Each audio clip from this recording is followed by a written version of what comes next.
Assalamualaikum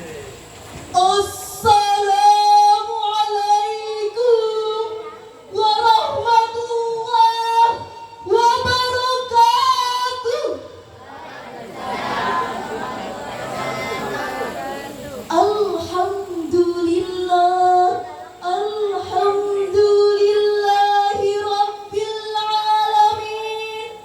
Assalatu wassalamu ala asyrafil anbiya'i wal mursalin Sayyidina Muhammadin wa ala alihi wa sahbihi ajma'in. Amma ba'd.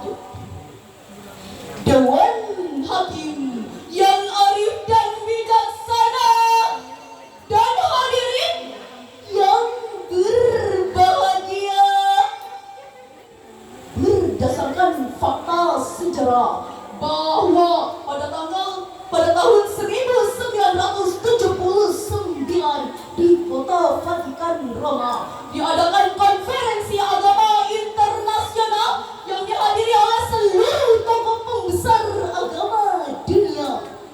Dalam konferensi tersebut terungkap bahwa Indonesia merupakan negara percontohan dalam kehidupan toleransi antar umat beragama.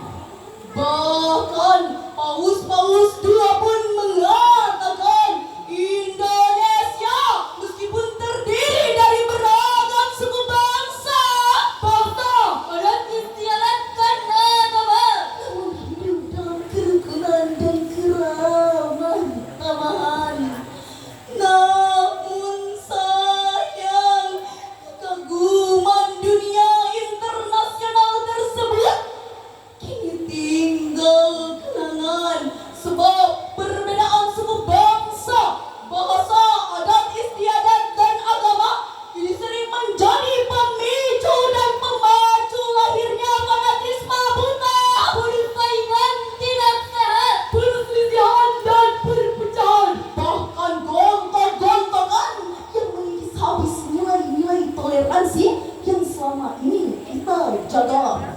Kita perhatikan kerusuhan demi kerusuhan terjadi sejak reformasi bergulir di negeri ini, mulai muncul di berbagai daerah laksana candawan di musim hujan, mulai kerusuhan sampah, Sampi, Ambon, Patah, Timur, Bogor, Kuningan, Pandeglang, sampai Temanggung, Jawa Tengah. Penyebab utama kerusuhan tersebut menurut pengamat sosial bersumber dari masalah sara, terutama agama. Bahkan akhir-akhir ini simbol dan label agama sudah mulai ditarik masuk dalam lingkaran politik kepentingan. Masalah ini tentunya harus kita waspadai, mengingat tahun 2023 ini merupakan tahun politik dalam menyongsong pesta demokrasi akbar pada tahun 2024 nanti. Pertanyaannya, apakah ada agama yang mengajarkan umatnya untuk bermusuhan dan melakukan tindakan kekerasan? Tentu tidak ada. Oleh karena itu, agar perbedaan agama tidak melahirkan permusuhan, kita harus merawat kerukunan antar umat beragama. Ingat betapa penting hal tersebut, maka pada kesempatan yang penuh tulah ini, izinkanlah kami menyampaikan syarahan Al-Quran dengan judul Merawat Kerukunan Umat Beragama dalam Bingkai Kebinekaan, dengan landasan firman Allah dalam Al-Quran surah Al-Kafirun ayat 1 sampai 6 sebagai berikut.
Tapi dalam masalah akidah dan ibadah, Islam dengan tegas mengatakan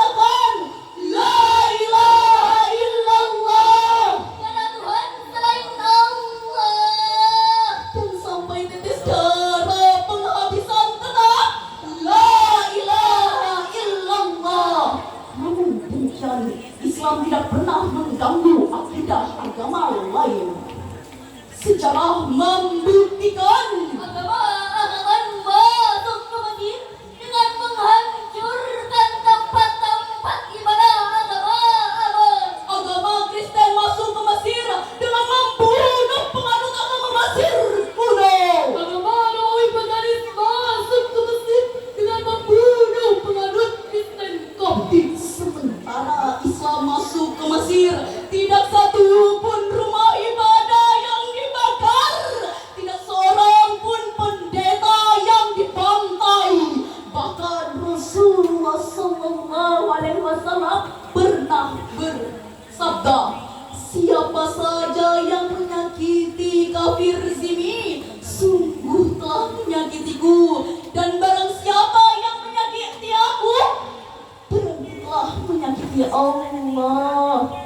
Sejarah tersebut menunjukkan bahwa Islam bukan agama sadis, Islam bukan bengis, bahkan Islam bukan agama teori sebagaimana yang dituduhkan Barat saat ini, tapi Islam adalah agama rahmatan lil alamin. Dengan demikian, kalau di masa lalu telah terjadi teror dan pengeboman seperti di legian kota Bali, Hotel Maria, dan Turbus Australia yang katanya dilakukan oleh orang-orang yang beragama Islam.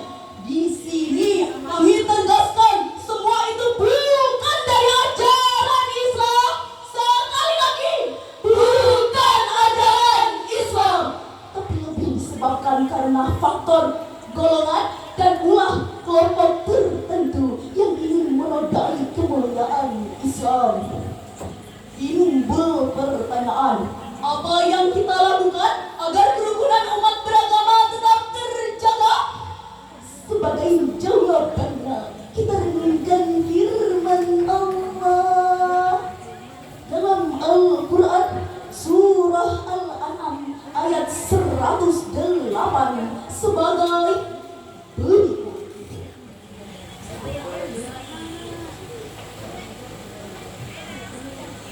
ولا تسبوا الذين يدعون من دون الله فيسبوا الله.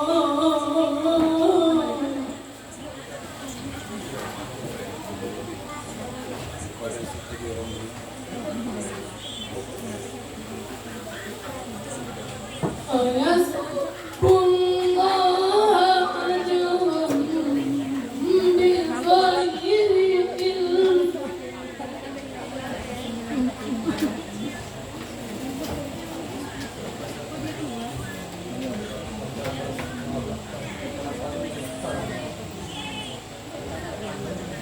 كذلك زينا لكل أمة عملهم ثم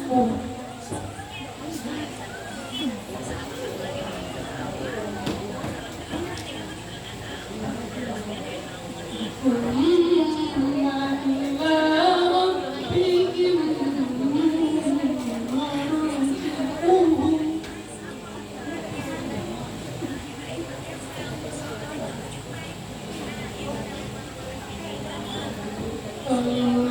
فينبئهم بما كانوا يعملون.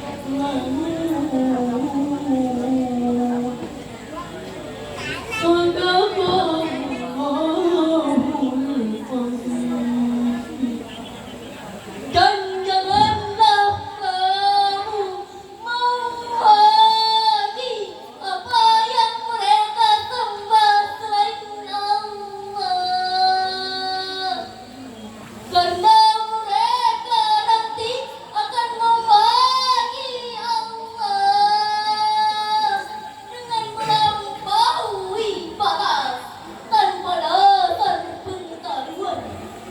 Demikianlah kami jadikan setiap umat menganggap baik pekerjaan mereka, kemudian kepada Tuhan tempat kembali mereka, lalu Dia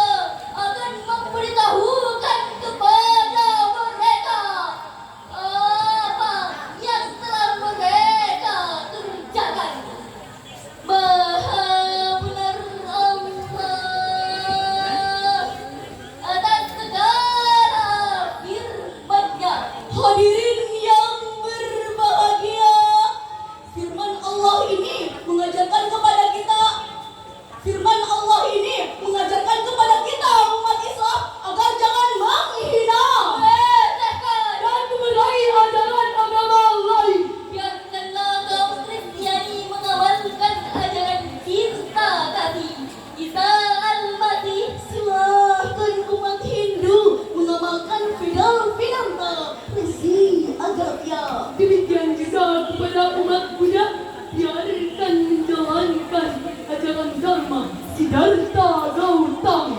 Oleh karena itu, mengingat betapa besar penghargaan Islam terhadap agama lain, maka kami menghimbau kepada penganut agama tersebut, hendaklah juga menghormati agama Islam. Tolong jaga kemuliaan dan kehormatan Islam di negeri ini. Kepada kaum Hindu, tolong jangan mendirikan wihara di pemukiman Muslim. Kepada kaum Buddha, tolong jangan menyebarkan agama kepada orang yang sudah beragama. Dan kepada kaum Kristen, tolong jangan memaksa umat Islam untuk masuk agama. Jangan memberikan sumbangan, Ajaran dan obat-obatan dalam rangka menjebak umat Islam agar berpindah agama. Tapi berikanlah semua itu dengan niat semata-mata demi kemanusiaan. Jika setiap pemeluk agama sudah mau saling menghormati dan menghargai agama orang lain, saya yakin kerukunan umat beragama di negeri ini akan segera terwujud, sehingga kerusuhan dan kekerasan atas nama agama tidak akan terjadi lagi. Hadirin yang berbahagia, dari uraian tadi dapat kita ambil kesimpulan bahwa untuk membina kerukunan umat beragama di negeri ini, kita harus saling menghormati, menghargai, dan bertoleransi. dalam bentuk memberikan kebebasan kepada masing-masing pemeluk agama untuk melaksanakan ajarannya masing-masing. Dan ingat, jangan mengganggu dan menghina agama manapun di negeri ini dengan cara apapun. Sebab Islam telah mengajarkan kepada kita agar tidak mengganggu agama lain. Jika sikap ini yang kita budayakan, kerukunan umat beragama di negeri